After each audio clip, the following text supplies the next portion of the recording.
大家好，欢迎收看《震惊最前线》，无马看中国，我是主持人张宏林。再次感谢大家收看我们的节目哦。我们之前邀请到明居正教授一直在谈有关中国近代史的部分，来引起大家许多的一些回响啊。我觉得有一个很重要的责任就是拨乱反正啊，因为历史的东西它就是一个事实哦。虽然也许有不同的角度切入来观看，但有做没做这种不会是黑的变成白的，白的变成黑的吧？如果你在各自诠释每一个在当事者的不同的想象，那我可以理解，大家有不同的一些观点切入的一些观察。但我们看到最特别就是在所谓的抗日战争，在中共一直还是把它作为是一个他来这个所谓的统治中国的一个非常重要的一个正当性的部分。这个我想在这个历史上来说，至少我们现在可以看寻的一些资讯里面是非常的清楚。当然我不知道中国对于这些相关的资料的封锁程度如何，但至少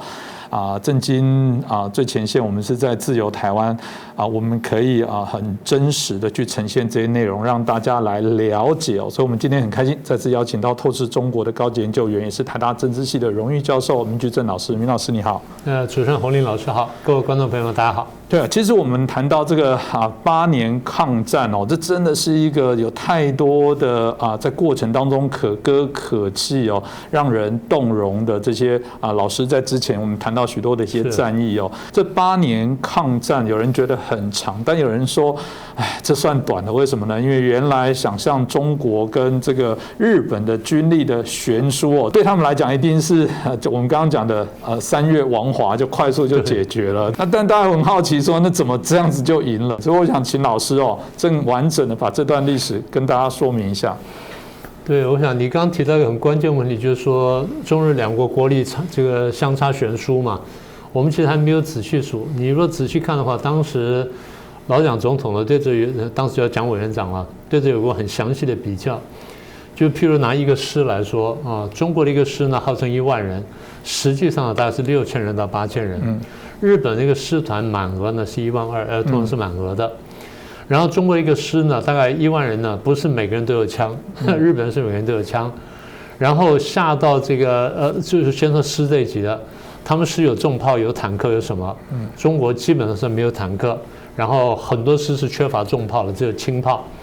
再往下去，机关枪什么的，这一路往下比呢，就更不能比了。那还不要比训练，而且日本是打过多年战争的，从这个1894、95年的这个甲午战争，到日俄战争，到1次大战什么的，他基本上都是打赢的，所以国力相差非常远。所以讲说。我们过去不是提过吗？当时蒋委员长就说，其实我们是不想打的，因为我们真的打不过。但是一旦决心要开打的话，你就不能认输。一旦认输的话，那国家就沦亡了，民族就要被这个摧毁了。所以他当时拟定了一个很重要的大战略，就是我们过去也提过，我们再说一次。而如果中日的这个国力相差这么悬殊的话呢，你要中日上开战的话，中国独立是绝对打不过日本的。所以既然打不过日本怎么办呢？就要靠国际的力量。那怎么靠国际力量？简单说就是中国的战场必须跟国际上反法西斯战场相合流，合而为一。一个战场之后，大家共同努力呢，才会打赢。所以这是第一个想法。这背后的意思就是长期抗战。那我们上次提过，我们说。一讲到长期抗战大家就想到毛泽东那篇文章说论持久战什么的，说他是战略眼光非常独到，他最早看见论持久战，鬼扯！最早提到论持久战的，对日本持久战的是大家都不喜欢的李鸿章。李鸿章在甲午战争打败之后就讲了，他说其实双方差距很大。他说我是一个最大的表糊匠，我只把表面弄得漂亮而已，其实那里面是真的是一团烂絮，根本是不值一打。那我只是用吓唬的方式，就吓唬失败的时候呢，那就全盘皆输了。所以李鸿章说，我们若真的要对日本的话，我们得长期抗战。可当事人听不下去。事实上很长时间了，中国人听不下去这句话，这是第一个。然后第二个讲这个长期抗战呢，讲的比较完整的是蒋百里。然后蒋中正呢是接受了蒋百里的想法，然后站在技术上面再发展。毛泽东是读了前面人的东西之后呢，用他的文笔把它写出来，写得跟真的一样，所以大家觉得说很了不起。其实他只不过是继承前人的东西而已，这是第一个。所以老蒋总统或蒋委员长当时的战略就是说，这个中国的抗战必须跟全世界反法西斯战争合流，这第一个想法。第二个想法就是他们既然打进来了，那我们怎么办呢？我们如果像东北一样一下又不战而退的话，那就很快就沦亡了。所以我们必须怎么办呢？我们就必须是一寸一寸的跟他打，一寸一寸的退，一寸的退。简单说，用空间换时间。什么叫空间换时间呢？一个是我们自己的时间，也就是说，我在抵抗日本的时候呢，我自己慢慢建设后方，把我国力慢慢冲起来，到最后能够打回去啊，这第一个。第二换什么时间呢？换就是国际上反法西斯战争爆发的时间。大家可能没有太留意，我们把时间比一下就晓得了。中国的抗战呢是1937年正式爆发，欧洲战场的2次大战的爆发是1939年，比中国晚了2年。所以蒋委员长在讲说，我们要跟世界反法西斯战争相合流。当时中国当然没有几个人相信这件事情。我后来查一下资料，很多国军高阶将领都不相信这句话，都不认为说中国的战争会跟世界反法西斯战争合流，因为他看不见那个机会。但老蒋总统已经看见了。所以当这个1939年纳粹这个闪击波兰，然后法国跟英国开始宣战之后，老蒋总统已经看见这事情发生，但是很多国军将领仍然不认为这2个战场会合流。对，没有错，当时是没有合流。还要再过多久？还要再过2年，到1941年日本偷袭珍珠港之后，美国参战。美国参战之后呢，美国在欧洲跟英国了这些国家跟俄国呢合作，就打德国。好，那么这是在欧洲的反法西斯战场。在亚洲呢，美国进来跟中国合作，在海上去打日本，然后我们中国在陆地上打日本，所以这样就变成说2个战场合流了。那大家这个时候才看见，好，所以看起来我们是有了盟友了。但是我得提醒大家一下，因为各位去翻回中国的这近代外交史就晓得，对，1937年到1941年，中国是独立抗战，打得非常艰苦。41年日本偷袭了珍珠港，美国参战之后呢，那我们看起来就有了盟友了。可是你若仔细看一下，在后面4年抗战乃至抗战结束之后，盟友对我们的伤害绝对不亚于敌人对我们的伤害。这将来我们有机会再说。所以我们刚刚提到说，美国参战之后呢，在欧洲呢打纳粹，在亚洲呢打日本，所以反法西斯的2场战场这样就合流了。那么这就证实了说，老蒋总统的眼光呢是对的，他的确是有远见。那么后来呢，也因此而打败了日本。那日本在这个1945年9月9号上午投降的时候呢，他们是明白承认说我们是被中国打败的。那么也就是说，一方面他承认我在海上呢被美国打败，在陆地上呢我也支撑不下去，我被中国打败。虽然看起来我的军队呢还在中国，但实际上呢我已经打不下去了。所以你说国力的差距呢，跟时间的对比呢，我们当然觉得8年很长了，那日本觉得8年实在过长，就像你刚刚说，本来想3月亡华。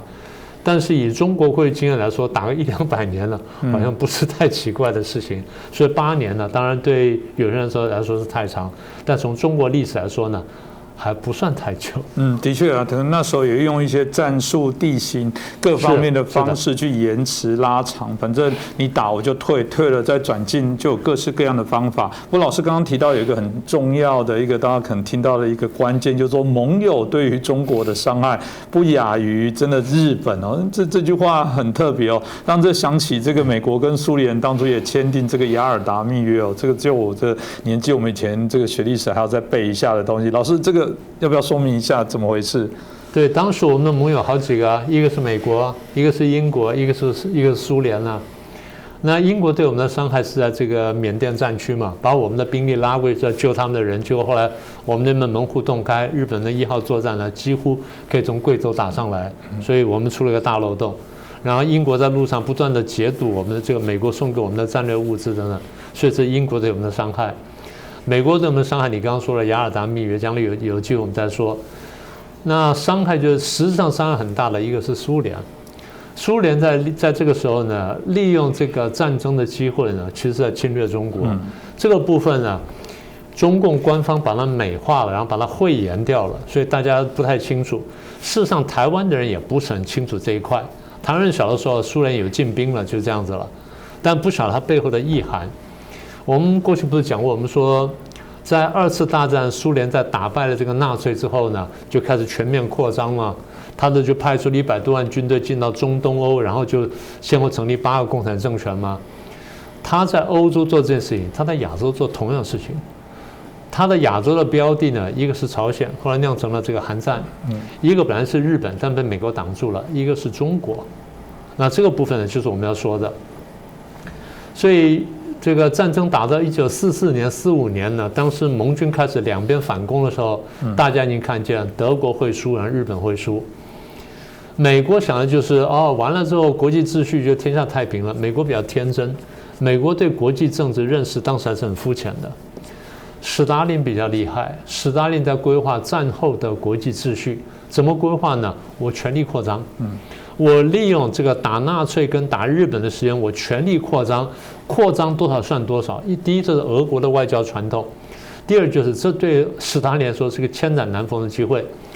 所以我们上次提到，我们说他用了100多万的军队，在打纳粹的时候呢，在欧洲呢一下成立了8个共产政权，花了4年时间成立8个共产政权。在亚洲呢，他的一个最大设想就是，我是不是趁机侵略中国？当时真的没有多少人看懂这一点。看起来，因为日本当时吃了原子弹嘛，要投降，就请鬼拿药单，跑去找苏联，跟苏联讲说，我想投降，那是不是你帮我转达一下，对英美各国转达一下，然后我来投降？苏联知道这件事情之后，大喜过望，秘而不宣，然后开始调动军队。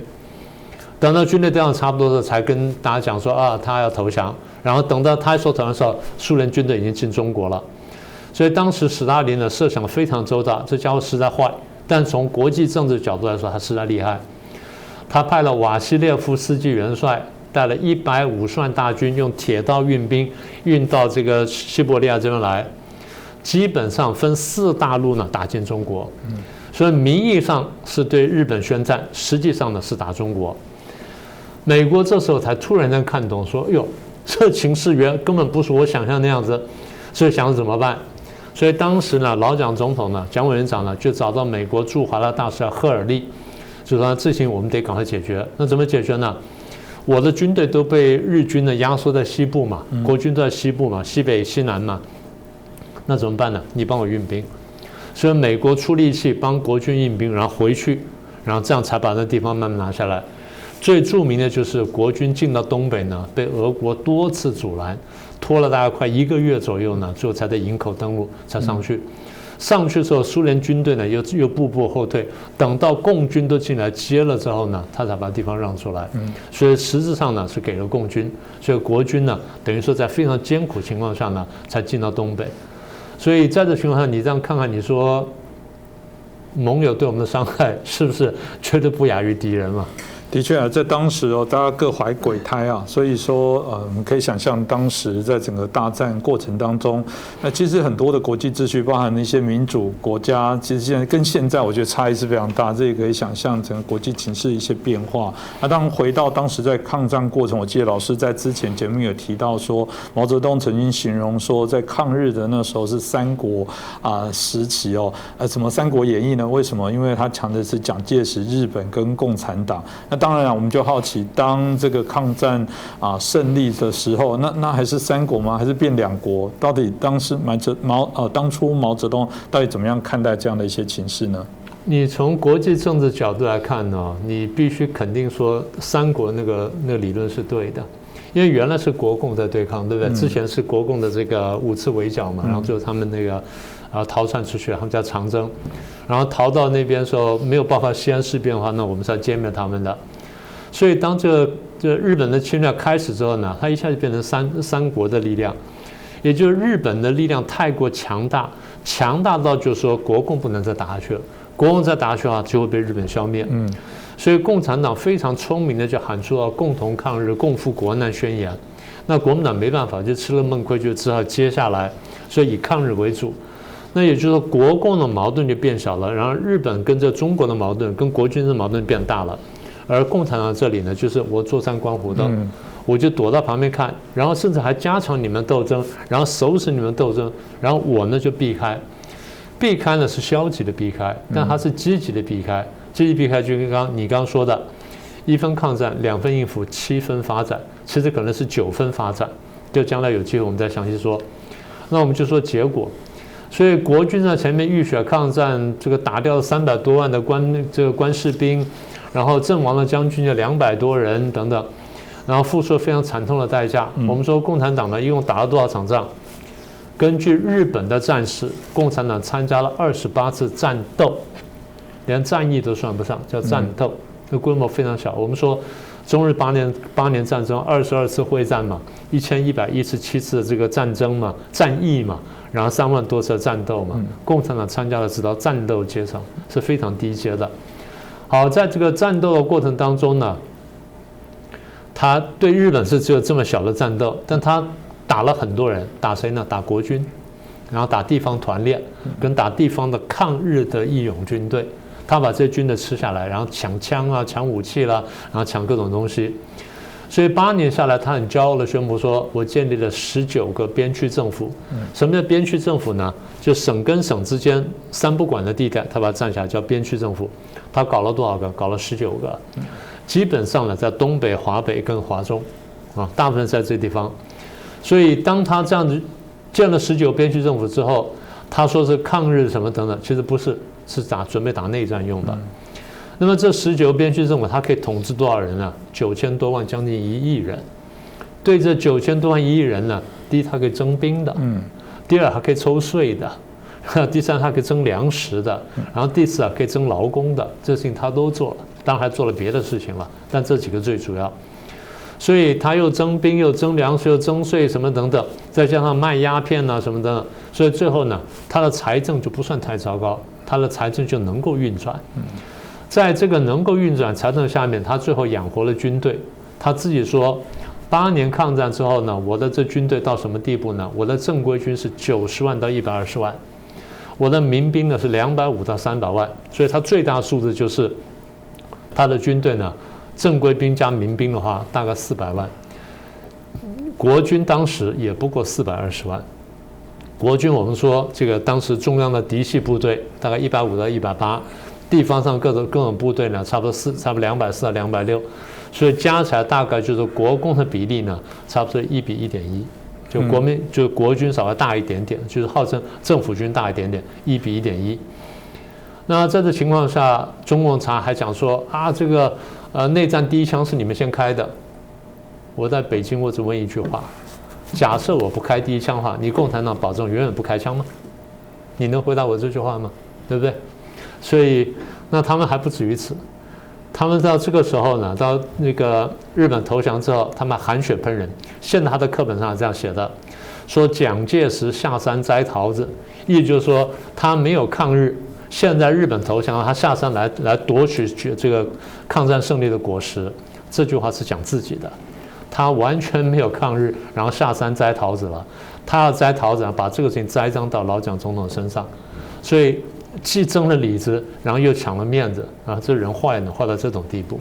这个也是我们过去说过，中共所编写的历史真的是一个要打一个问号，甚至要反着来看那当然从老师刚刚所提到的，哇，他已经聚集这么大的一些兵力后来我所知道还有包含这个日本投降，还接收了一些武器等等的这些部分，他显然已经准备好打内战那那时候我们刚刚也提到一个很特别的角色，就是苏联当时也是这个老师说了，也进入到这个东北，所以他又产生了把这个是否有打乱了这个所谓的中共原来毛泽东的一些步调呢？产生了什么样的一些影响？严格说来不是打乱，就是帮助了吧，应该这样说吧。我们可以看到，就是我刚不是讲到说日本这个宣布投降吗？日本宣布投降之后呢，当时中共连发7道命令，当时这个号称共军的这个总司令叫朱德嘛，不是朱毛嘛朱德在2天之内连发7道命令，我先把这命令简单读一下，大家就知道就发生什么事情。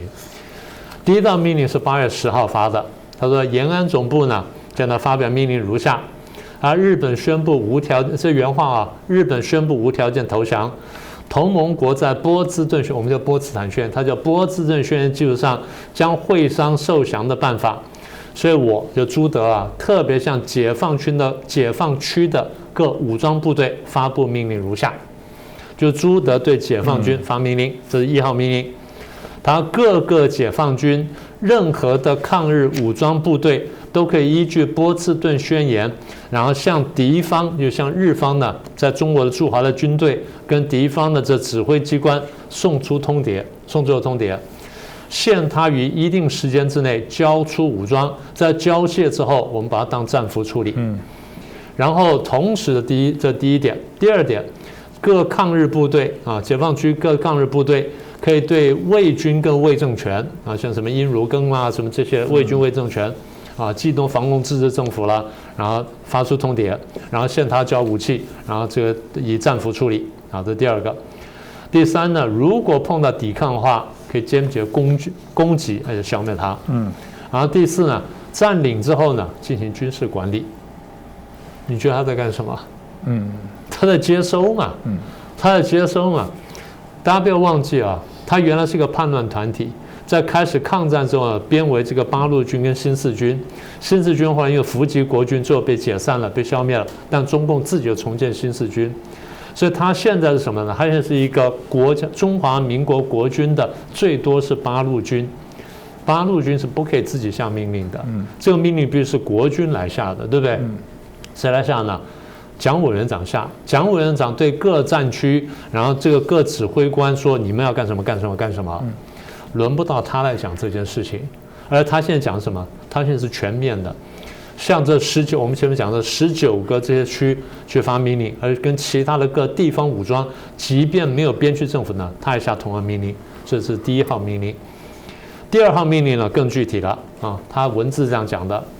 为配合苏联红军进入中国境内作战，并准备接受日满敌卫军投降，这目标这样哈。我命令吕正操部从山西向哪边进发，张学师部从河北察哈尔向哪边进发，万亿部队向哪边进发，李运昌部队向哪边进发。你觉得他在干什么？这第2号命令。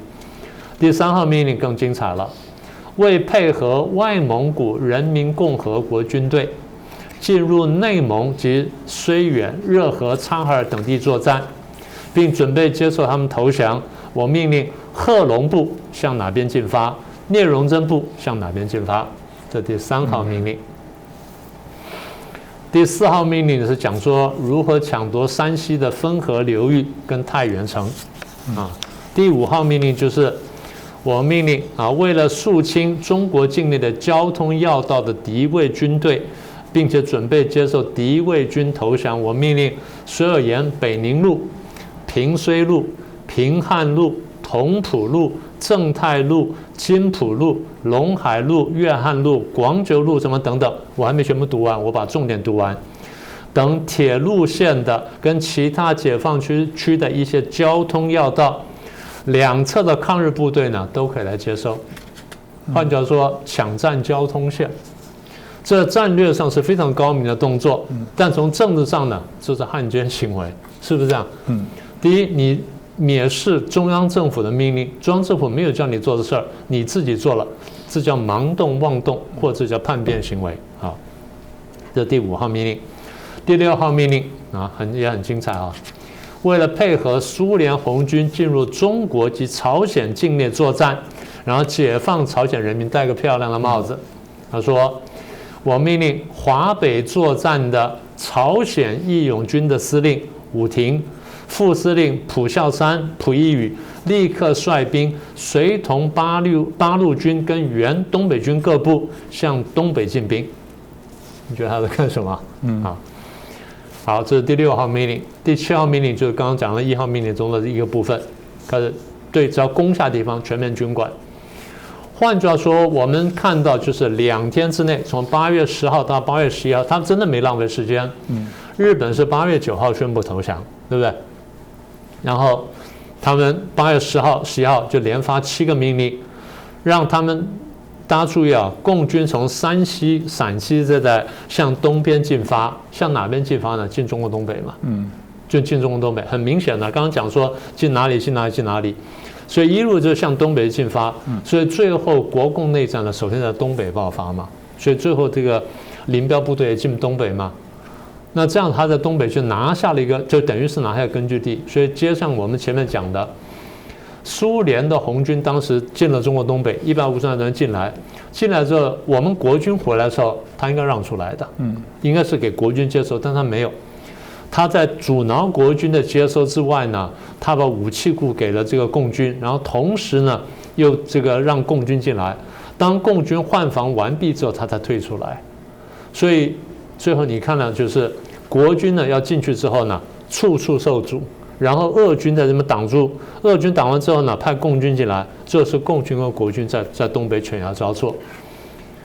所以你现在看见的局面就是，如果共军进不来的话，那就苏联侵略了，这第一个。第二就是苏联最后当然是有点心不甘情不愿的，把这东西交给了这个共军，共军还不敢讲说苏联在东北干了什么事情。我们从八国联军开始就看到。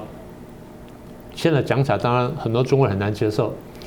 八国联军攻进中国的时候呢，有2个国家军队军纪最好，一个是日本，一个是美国。这2个国家军纪最好，军纪最坏是俄国军队，烧杀掳掠无所不为。现在的俄国军队进东北一模一样。我们将来还有机会还想一想说，苏联的军队到东北干了什么事情。他们在东欧各国干事情也差不多，大概强奸了德国跟东欧妇女呢，大概100万计；中国东北强奸了中国妇女呢，大概是以10万计，大概跑不掉。那中共好像从来没讲过话。中共有很多人呢，他其实亲眼目睹的，因为共军进去嘛，亲眼目睹说这个苏联红军在干什么，但他也没有阻拦，也没有讲话，正史上也不讲这段话，你为什么不讲？所以一方面呢，你配合苏联来打自己老百姓，然后争夺自己领土，然后争夺国军应该有的权益，这不叫叛乱，这叫什么？所以我常讲说，你要去找汉奸，这个就叫汉奸了。我觉得每次老师在针对中国近代史的一些说明，我想可以让大家重新来理解一些事情因为不难每次看到中共又这个对着台湾要骂分裂台湾一个字都不能少的时候，我就很想要拿现在他们所说的话去对应在就是老师现在所提到的这个中国近代的这些抗日的过程当中，这不就是分裂国土，这不就勾结境外势力，这不就是这全部都一样啊！是你今天就是做那个最糟糕的事情，而现在回过头道貌岸然的觉得自己是一个正统的中国这个抗日的一个继承者，我觉得那是一个奇怪的是，台湾有人居然还相信，然后跟着呼应，对，跟着就是有些国军还说我们现在修抗日善史，你怎么会修法？所以中共现在带起大家在仇日，很讽刺这就是中共的政权。如果大家没有搞清楚，现在还在美化它，我觉得那是一个没有道义的事情我觉得在抗日这段历史，请不要剽窃，我觉得这是起码应该要有的。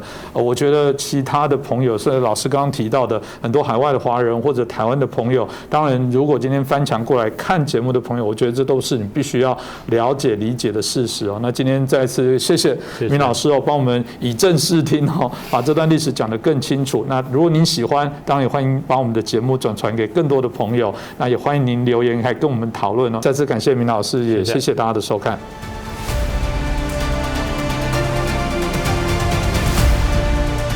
各位震惊最前线的好朋友们，我是主持人张宏林，欢迎订阅我们的频道，也记得打开小铃铛，掌握最新节目通知，让精彩评论不错过。更欢迎留言、转传影片。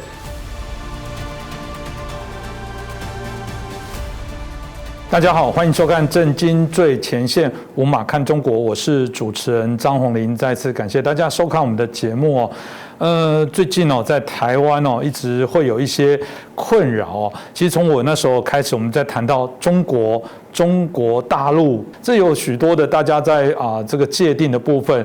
那我们看到最近又有艺人这个提到什么这个把它比喻成这个像教小孩一样，如果这个小孩不听话，就打他2巴掌，就让他知道厉害。这大家这个非常的惊讶，说怎么会在鼓励这个中国适度的要教训一下台湾？所以我们看到许多的艺人过往的部分很单纯的是能闪就闪，现在不闪也属于一个表态。你如果是闪避，然后不直接的去表达你的一些立场，他们认为你同样叫做有立场，所以纷纷逼的许多的艺人、许多的这些商人们都必须对于中国现在所认同的一些议题必须要有态度那到底怎么回事呢？这样的状况会持续的依着习近平上台之后的战狼外交的这样的一个模式不断的延烧吗？我想我们今天可以好好来了解一下。那我们开始邀请到2位来宾首先是我们前国大代表黄澎孝大哥。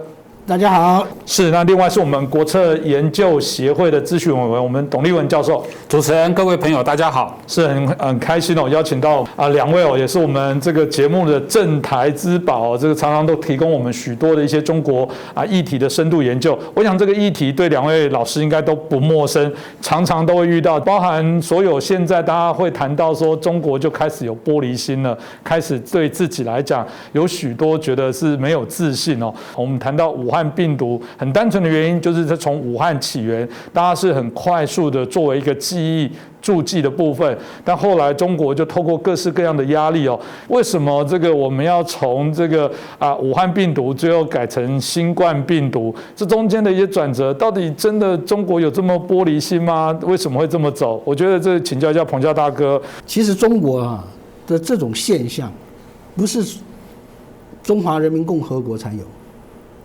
如果你了解中国历史的话，像这种现象非常的普遍。为什么非常普遍呢？最主要就是中国这几千年来的有一个基本心态，因为这个地理上的阻隔，所以在亚洲大陆的这一整块里面，它比较没有外来的竞争尤其是文明上面。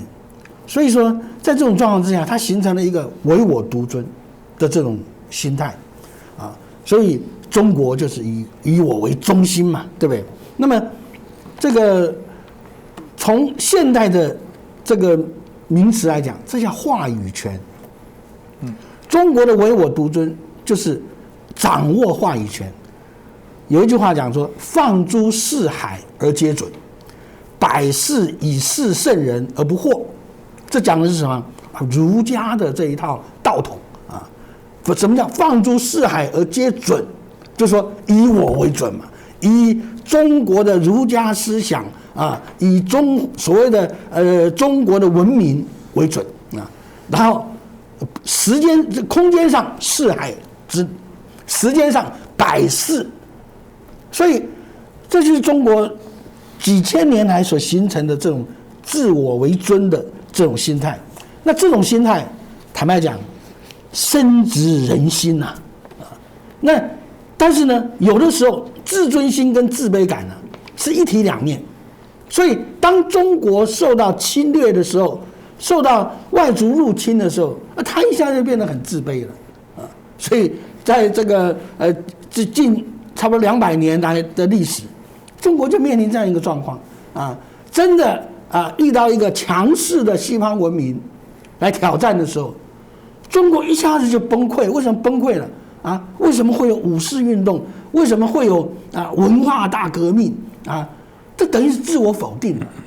这就是你的心理素质非常脆弱嘛，对不对？那么另外一个问题就是，中国一直以来孔子讲“必也正名乎”，很在乎说这个事情到底要怎么样才叫对的。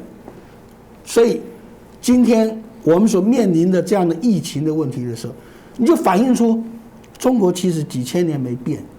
一旦中国比较强以后，它必然是一定要以我为准。所以中国现在也不断的强调，第一个，在一些科技上面，它希望能够建立中国标准，一些工业生产啊，它建立中国标准。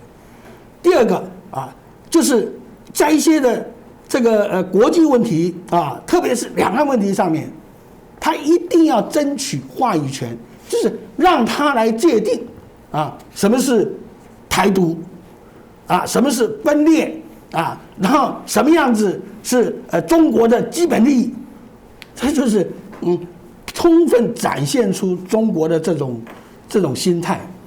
但是呢，这个是很不幸的，就是说现在这个世界啊，等于是世界一家了啊，特别是在网络上面啊，在各方面，所以中国所面临的不再是过去那样子，说你周边都是些文化比较弱势的啊，而是说你面临的是整个世界的文明的挑战啊。一方面也是一种互动，但在这种状况之下的话，中国反而会显得有些格格不入。其实啊，这个问题在清朝末年的时候就曾经有过。那个时候，中国第一个外交官叫做郭松涛，啊，那个松是松山的松，涛是一个寿底下4点。那个郭松涛呢，他是进士出身，但是他是湘军这个系统，他派到英国去，他同时是英国驻英跟驻法的公使，这是中国第一次正式派公使到这些列西方去。他到了伦敦以后，后来他也到了巴黎，他看了西方文明的进步，他大为吃惊呐，啊，所以呢，他就把他所见所闻，包括说英国的教育制度、英国的政治制度，都向这个中国的这国内去报告，但是他的这些的报告，却被中国的高层认为说你这是啊，你是崇洋媚外，哈，就觉得你把英国说的太了不起了啊！他一个《泰西游记》就讲他在法国、在欧洲的所见所闻，中国人没办法接受啊，别人比你文明了，啊，结果这样，郭松涛后来回到湖南以后，啊，湖南的士绅群起而攻，啊，把他家的门楼都给砸了。郭松涛抑郁寡欢呐，啊，后来他的仕途也受影响，啊，但是这种郭松涛现象，你现在看看中国，比比皆是。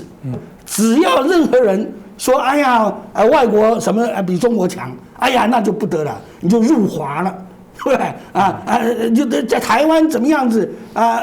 这个表面上看起来啊，房子很破旧啊，市容很旧啊，但实际上台湾的软实力、潜在的实力远超过中国，那也不得了了啊！所以他以为说他是大人啊，以为说台湾是小孩啊，你打他2巴掌。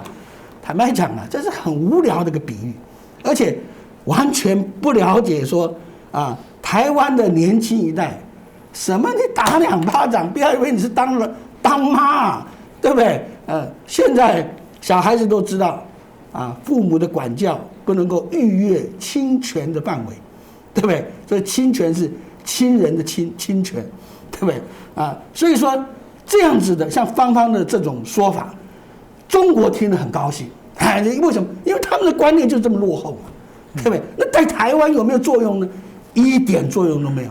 完全是反作用，所以我说，中国在这个2022年一开年以后，他做了2件反统战的杰作，一个就是谱了一首歌啊，还是找台湾的这个作曲家谱的啊，然后他们做的 MV 啊，花了很大的本钱在那边搞宣传，叫我们同唱一首歌。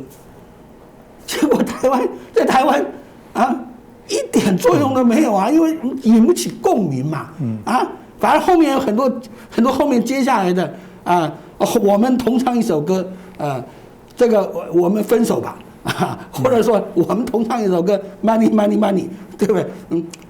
没有共鸣。第二个就是芳芳的这个事情，中国觉得说，哎呀，你看看。啊，一个台湾的所谓的第一女丑啊，到我们这里来配合我们，又是天安门怎么样，又但是在台湾有没有效果？完全没效果，而且是反效果。所以我说这叫反统战的杰作。所以我们现在可以看到说，中国的这种自以为是，中华人民共和国的人完全的全盘接受下来，但是显然的，由于70几年的这种分隔，使得台湾的观念跟中国的观念越差越远。那么台湾内部虽然也有这样的人，但是基本上都年龄偏长，年轻一代的离跟中国的观念的差距越来越大。这个我就想说，这就是两岸之间除了说政治上的这种阻隔跟不同以外，这个思想观念的不同，这种差距可能不止70年。是，这个差异很大。对于台湾出生的艺人，特别艺人越来越年轻了，他从小基本上来说，就是一个我们谈到的天然独的这样的一些状况之下，他们如果真的为了生计想到中国去做一些发展，显然都被逼迫必须要表态哦，是否未来的艺人尤其台湾的艺人再也没有模糊空间，你只要去中国发展，一定都得必须要去做这些相关的效忠，这种会不会变本加厉？这个今天就请我们董老师来把个脉一样。虎年的发展，这个真的就是会变成是会越演越烈的趋势吗？肯定会越演越烈。但是我先解释一下就是说关于这个中国认同，有中国认同不是错事，就是说甚至主张统一都没有错。所以说相关的譬如说血浓于水、落叶归根等等等等等，两岸一家亲，这些都没有错。不过要注意的是所谓的认同那是一种心甘情愿的认同，这是第一点重要的，心甘情愿。第二点更重要的，在所有的认同里面，你必须可以自由开放的讨论。在我们台湾，譬如什么叫台湾人，什么叫新台湾人，那是开放性的，大家可以表达大家的意见。那这种认同才是真的、合理的、正确的。那为什么说中共的那些中国认同是错误的？因为它是强迫性的，它是暴力性的，它还有专制性，就是说是蛮横的简单的说这个中国人是什么？可不可以让每一个中国人可以自由的表达中国人应该是什么？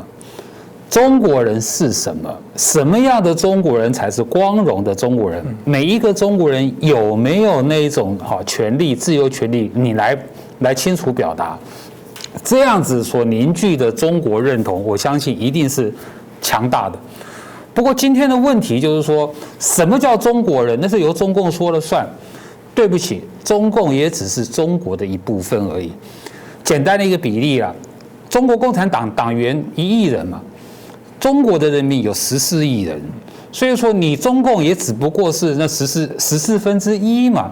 那另外的13亿人有没有权利，有没有这个自由可以表达他对中国人的想法？这才重要。所以你回去看那个芳芳讲那2句话，小孩子不讲理，打他2巴掌才知道厉害。这个就反映出中共的那种心态，就是这是一种父权专制的这种心态，它甚至是这种中原王朝的思想。什么意思？刚才彭孝大哥已经讲了，这种王朝思想这个普天之下莫非王土，率土之滨莫非王臣，都是那个王的。那个王是谁？中国共产党嘛，是这里出了错误。所以说，这种专制性的、蛮横性的这种所谓的中国认同，不可能得到台湾人的认同的，对，这才是重点。相关的例子在1996年、95年那个时候，台海危机的时候，其实当时的我们的总统李登辉，他早就讲过了，中共再大也大不过我爸爸。因为李总统那个时候已经感受出怎么会有这种王朝那个天朝的心态，他感受的十分的痛苦。我们的李登辉总统，我再讲一个2年前的例子，在美国的那个这个美国川普政府的那个中国的测试余茂春嘛，有没有？余茂春帮这个川普出测嘛，这个中共非常的痛恨他，竟然宣布把余茂春从他的家族、从他的族谱里面除名。余茂春后来公开的讲，这个就是中共荒谬可笑的地方。把一个我从来没有听说过的家族把我除名，把一个我从没看过的这个族谱名册把我除名，这个就叫荒谬。这个就显示出我刚才说的中共的那种荒谬的心态，就是那种王朝思想、专制思想、父权的心态。这个心态很可怕哦。就是说，你只要一认同这种中国认同的话，那对不起啊，后面还接着。没有国哪有家，对不对？没有国哪有家？所以每一个个人，每一个中国人都是可以牺牲的，为了那个所谓的大中国的荣耀。好，那我刚才也讲了，我也认为说，2022年，今年中共的对台政策已经很清楚了，他就是要逼迫台湾人选边站，他就是要逼迫统一。所以说，这个在这个习近平的那一句话哈，就是说所有的台湾人民要跟台独划清界限，有没有？习近平已经讲了很多次了，汪洋后来又补充，对不对？每个人要跟台独划清界限，汪洋还要求这个我们的台企台商，过去汪洋讲的，过去你们是中国改革开放的受益者，现在你应该要成为这个祖国统一的创造者。是什么意思？汪洋中共已经要求每一个台湾人，不只是台商台企，你要为统一做出贡献。所以说呢，我刚刚说过，就是中共的对台政策现在已经很清楚了，今年以来，他就会逼迫所有的台湾人要选边站，他的选项只有2个，一个叫做统一，不统一你就是台独，没有那个中间选项。所以说呢，你就可以看到方方的这种表态。那中共逼迫台湾人统一呢，第一个他会先逼在中国大陆的台湾人，他们今年会全部倒霉中共会先逼他们嘛。那逼迫的方式呢，这种表态有4个层次。第一个层次叫做逼迫你要反对台独，支持9·2共识，有没有？这个是最低的层次。再进一步逼迫你要这个认同这个中国人，你要认同祖国。第2个是逼迫你的认同。结束了没有？没有，还有第3个层次。第3个层次逼迫你拥护共产党，拥护习近平，对吗？党嘛。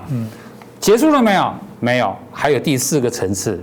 你前面那3个都已经表态了，好，我最后你要支持统一，你要创造统一。所以呢，这是4个层次的问题。那你从方方的这个，我相信方方他不是被逼的，我相信方方是基于他自己的考虑等等他说出他的认同。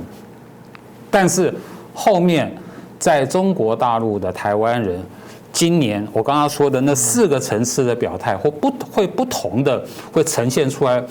简单的说了，我们后面还会看到好几个方方出现，所以今年的状况大致就是这个样子。是刚这个董教授、董老师提到一个蛮重要的关键，是你今天只要不是支持统一，你现在台湾最多调查叫维持现状，维持现状就是搞独立。你就是不想要被我管控，所以你就是有谋反，有想要这个独立之心，哇，这样子的框架一套上去之后，那怎么玩呢？国内的政治怎么玩？包含大家会谈到国内的现在的最大在野党国民党要怎么玩哦。我们有时候很有为难跟无奈哦。最近台湾的一些民调也看到说，国民党的支持率甚至讨厌度都高达到60%哦。常有人说，哎，你们不批判执政党，执政党是执政的。不过在谈中国议题，的确比较多的直指还是会在谈国民党的角色。过去我这年纪就是被教育要反共。我都永远记得1、2、3自由日。我从小看过非常多反共书籍，我在服役的时候还要谈反共的口号。大家就说过，现在最早转弯跟跑走的又是国民党，让大家会有点错愕哦。所以大家就在问说，那国民党到底怎么了？所以为什么国民党会从所谓的原来的反共到现在，不要说他舔共了，亲共总有吧，或者在中间一点来讲这个有共，但这怎么回事呢？不是蒋经国都说这个不接触、不谈判、不妥协，中间到底出了什么事情？彭孝大哥，说到这点呢，我个人的感慨是非常深刻的，因为呢，这个我16岁就加入国民党，那个时候还在高中啊，这个不是因为教官来招我的，而是我主动加入。然后呢，我后来读军校，我读的是政战学校。各位要知道，军校事实上就是党军学校，政战学校那更是以前的政战是什么叫监军啊？更早叫什么啊？叫党代表。以前的国民革命军里面有所谓的党代表啊，这就是什么？就代表党来监督军队的啊。所以我的出身背景当然是非常的所谓的蓝嘛，蓝透了，对不对？但是而且我还在国民党里面，这个后来我军职外调到国民党中央，还在国民党的中央政策会当过总干事。总干事在国民党里面叫甲等职，算是这个比较高阶层的。所以我对国民党的这种转变，坦白讲，我非常的感触良多。因为呢，怎么一个党会变成这个样子？有人说：“哎呀，你们背离了国民党啊！”我现在是国民党的主要批判者之一啊。那为什么这样子？不是我背离了国民党，是国民党背离了我们这些党员嘛，背离了国民党创党的那个宗旨，背离了国民党到台湾来改造以后这种反共的基本立场。所以这不是我们背离他，是他背离了我们。那为什么何以致之呢？我觉得这个主要呢是在两个问题上面。第一个，虽然蒋经国他在晚年的时候非常积极的在推动所谓台湾的本土化，他延揽了很多台籍的精英加入国民党成为国民党里面的这个中坚干部。另外一方面呢，连蒋经国自己都讲，我也是台湾人。换言之，就是说，蒋经国也知道说，在后来的这个形势的发展，国民党说要反攻大陆是不可能的事情，不现实，对不对？那最后只能够保住台湾。那保住台湾，什么最重要？就是台湾人的命运共同体的这种的认同非常重要。所以他以自己来讲说，我也是台湾人。他开放了党禁报禁，换言之就是说，他打开了党国体制的大门，让台湾的其他的这个团体能够来获得台湾的政权，这才会有民进党的执政呢。所以这些都是代表说一个时代的转变。但是，就像蔡英文去参加这个经国先生的七海生活园区一样，当蔡英文作为一个中华民国总统来肯定前任的中华民国总统蒋经国的贡献的时候，社会一般的反应都是非常正面的。只有国民两党，国民党跟民进党里面的部分人反应很强烈。你怎么这样子？对不对？事实上也是，当初蒋经国开始改革的时候，最大的批评也是来自于国民党内。所以一直到蒋经国过世以后，还有很多人认为说蒋经国他断送了国民党的前途找了一个李登辉来接班，就大错特错。但是我们站在台湾立场看，蒋经国非常英明啊，对不对？还好他那些安排是在他有生之年还能控制得住这个局面的时候来做这些安排，使得台湾的民主是一个什么和平演变的过程，而不是革命，像东欧一样革命，对不对？而是一个和平演变的过程。这个和平演变的过程，我觉得一方面是因为蒋经国他最后的这些安排，二方面当然也是台湾人的这种包容啊跟宽容，所以这个都是非常非常有意义的事情。但是国民党里面有些人就是始终想不透啊。第二个，国民党过去的主要的组成以外省人为主，我们不可否认省级的这种差异跟情节一直都存在的。而且我觉得说，这个我作为一个外省人，我父母都是从江西赣州过来啊。那么我个人的观察，因为这个我以前我父亲做警察，所以各地全台湾各地轮流调，所以我住过台湾很多地方。有的地方是闽南人的地方，有的是客家人的地方，所以我闽南话、客家话都讲得很好。那么我跟本省人的接触很多，所以对我个人来讲，我们家来讲没有什么省级的问题。我母亲走遍大江南北，她说台湾人最好，这是她很客观的一个比较。那么我到了军校，我才发现说，哇，省级的问题这么严重，因为军校里面很多都是眷村出来的。过去台湾的眷村都是外省，都是从大陆过来的，所以说军校里面的省级的结构是外省级居大多数。那么我才发现说，哇，原来啊省级情节这么严重，然后我所感受到的是外省级的对本省级的这种轻视。我觉得这个是很多外省人不自觉啊。那么但是因为我的生活背景不一样，所以我才有这样的一个感觉。这个问题使得说，当国民党失去政权以后，国民党里面的这些很多的党员，特别是所谓黄复兴党部，黄复兴党部是什么？就是像我这样的军校毕业的职业军人，退伍以后啊，国民党里面有一个特殊的党部叫黄复兴党部。所以你看，我们这些，我刚才讲，军校已经是外省人居多了，那我们所受的又是党国党军的教育啊，要忠党爱国。所以你想想看，这些人在国民党里面啊，他后来成为黄复兴党部的组成部分，你可见的国民党会是什么样的一个状况？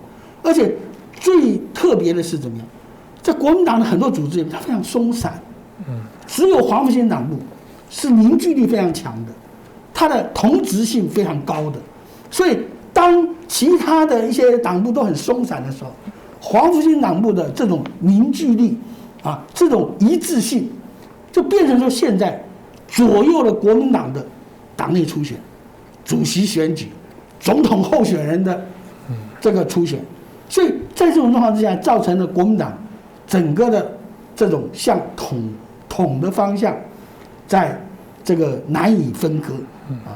当然，另外一个就是很现实的问题，选举，我们台湾讲说靠两票，一个是选票，一个是钞票。国民党自从这个民进党上来以后啊，推行所谓的转型正义啊，国民党的党产，因为这个党产都是事实上都很多接收日本人，那么应该是属于政府所有，而不是应该是某个政党所有。所以这些党产的部分，后来都基本上都清零，都回归给国库了。那使得国民党就没有了党产。国民党过去啊，他只会打这种有钱的仗啊，你叫他说上街头，他又没有群众基础啊，然后没有钱，他又不晓得怎么打仗。所以在这种状况之下，如何的寻求这个钱的来源，对国民党是很重要的一环。那么，所以一开始国民党就很努力的去希望说大陆台商能够支持，但是大陆台商要支持国民党，主要关键在哪里？关键在中共因为大陆台商什么台商协会，什么真正的背后都是中共在控制嘛。所以说，大陆台商支持国民党，这个如果要捐赠国民党政治献金的话，中共的态度很重要。所以在这种状况之下，再加上连战，他第2次的这个总统选举失败了，他非常的愤怒，他愤怒2个，第一个他觉得美国人耍他，这是因为我当然还在国民党，我很清楚。第2个他很愤怒，认为台湾人不接受他，他觉得你看我祖父连横是台湾通史的作者我父亲这个抗日的时候到祖国效力我们是台湾的这个主要家族之一，结果在台湾没有得到应有的支持，所以这个连战他就觉得好，他带国民党说国共融宾然后造成了所谓第3次的国共合作。那合作什么呢？对不对？刚开始说9·2共识，但后来的演变，大家都知道，中国认为说没有这个9·2共识就是一个中国1国2制，这个在台湾来讲是一般人没有办法接受的。那么我在这里我也提到我们刚才提到说这个中共对台湾的很多渗透对国民党的渗透，对台湾的你看整个媒体都是什么台商嘛，旺旺集团不就是台商吗？他买了多少台湾的媒体然后为什么他买这些台湾媒体？目的很清楚嘛，对不对？所以说中国就透过台商，透过对国民党的渗透，一步步的在台湾很多的地方都渗透。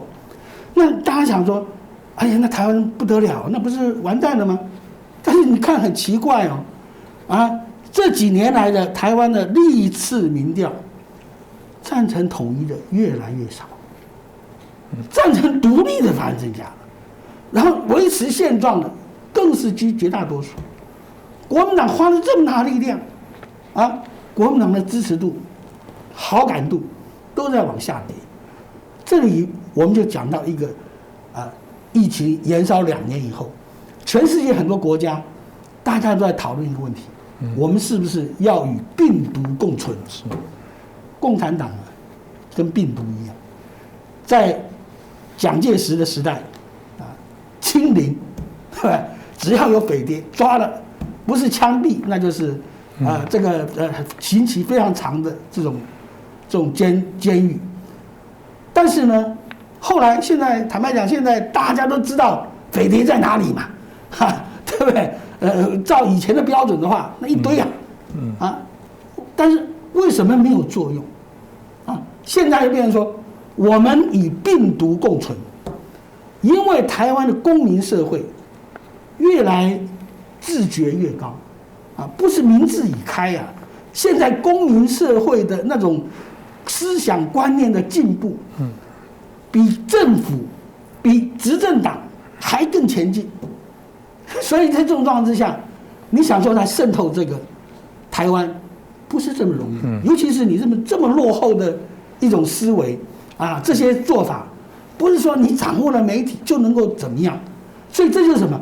我们与病毒共存，而产生了免疫力。这个免疫力对共产党的这种免疫力，是台湾目前跟未来发展的最主要的一个支持的力量。是真的，台湾因为有民主的疫苗在 DNA 里面的确比较能对抗中共的病毒其实亲中跟所谓的舔共那个界限，当然啦，我觉得刚刚已经谈了，有很多容易区分的部分，但对中共来说，你也没有这种选择的空间那怎么办呢？这条界限从你的看法，到底什么是亲中，什么是舔共，那个大家有办法来区分吗？好的，其实区分的方法其实很简单就是说什么叫做亲中什么叫做舔共或是舔中？这里面就是看你有没有原则，有没有底线，有没有是非的观念。换句话说你想要跟中共好相处，你想要做生意可以，但有没有是非原则底线？那这个是非原则底线表现在哪里？第一个，你敢不敢正视中共的他的暴政跟暴行？你敢不敢正视？第二个，不只是正视哦，你敢不敢抗议？你有没有看到？你有没有抗议？你敢不敢挺身而出，告诉中共这是不对的？你敢不敢？这个界限我觉得非常清楚。就是说，现在在台湾呢，很多人的情况，或者说某些人的情况，我们为什么会说他跪中，说他舔中？他不但不敢抗议，他还甚至假装没看到，躲避，就对了。就是中共的暴政跟暴行，包括中共在香港做的事情，中共在新疆做的事情，中共对自己中国人民迫害人权做的事情，更不要说中共对台湾做的事情，包括这个武吓，对不对？这种种种的外交的打压，种种的，你有没有看到？你看到了，你有没有跟他抗议？你有没有反对？那这个里面我觉得比较糟糕的就是说假如刚刚谈到国民党，如果从国民党的角度来说的话，其实中共已经在抄国民党的家底，抄国民党的坟墓，抄国民党的祖先牌位。最近不是蔡英文总统不是到蒋经国的这个纪念馆那个园区讲了一些话，结果我看国民党的反应是非常激烈的。可是还记不记得去年10月9号，中共总书记习近平纪念辛亥革命的讲话？这个中共自己说了这个中国共产党是这个孙中山的这个真正的继承者，忠实的拥护者。国民党是叛变，国民党敢不敢吭声？你没看到国民党抗议什么没有？就是说共产党在抄这个国民党的家底，在掀国民党的祖先牌位，国民党假装看不到，对不对？不敢抗议。可是好奇怪就是在台湾，我们一样在台湾，在中华民国这里，我们的总统好不容易的去这个蒋经国的这个纪念园区，去讲了一句蒋经国的好话，这不行。所以这个叫跪中跟舔中的那个差别，我相信台湾人民他会感受得非常的深刻。那我必须强调就是说，你如果不敢去正视中共的暴政跟暴行，你躲避，你甚至不敢抗议，那接下来就是说，中共一定知道你就是持这种妥协的态度原来你只想赚钱，可以。在中共那个地方，经济就是最大的政治。中共跟全世界的人，不止跟台湾，跟全世界的人做生意都是讲政治的。对，我们从立陶宛可以看到，我们从澳洲可以看到，我们从日本可以看到嘛，我们从美国都可以看到，跟中国共产党做生意，你是要顾及政治的，是要以牺牲政治为代价的，这个都可以看得到。所以说，你如果在这个地方妥协，你不敢看到中共的暴政暴行，接下来我们就会想到卖台的问题，这个疑虑当然会产生啊。卖台湾什么？过去国民党也常常我们马习会卖台湾什么？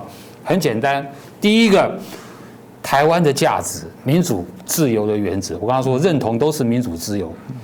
第二个，台湾的主权。第三个，台湾的土地。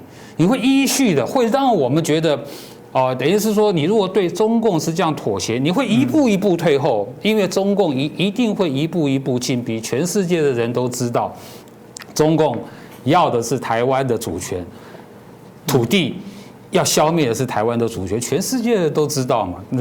中共也没有骗我们嘛。所以从这个角度来说，我觉得这种所谓的你是不是亲中？你是舔中还是跪中？然后跟卖台之间的那个逻辑关系我相信台湾人民经过这几年，习近平他的暴政跟暴行的冲击之下，我们台湾人民已经很清楚了。所以我也很希望我们既然在台湾，我们现在有个共同的国家叫中华民国，我们就好好守护我们的国家。团结在一起的守护我们台湾跟中华民国，这哪有什么困难？为什么碰到中共就都不敢讲？这才是问题。所以我想这个大概是我们国内政党必得面临的问题，因为今年大概又是台湾9合1的选举，要选出22个县市首长跟议员那当然在明年就后年初的时候，又有我们的总统跟立委的选举我想这个中国的两岸的一些议题一定会持续来发酵。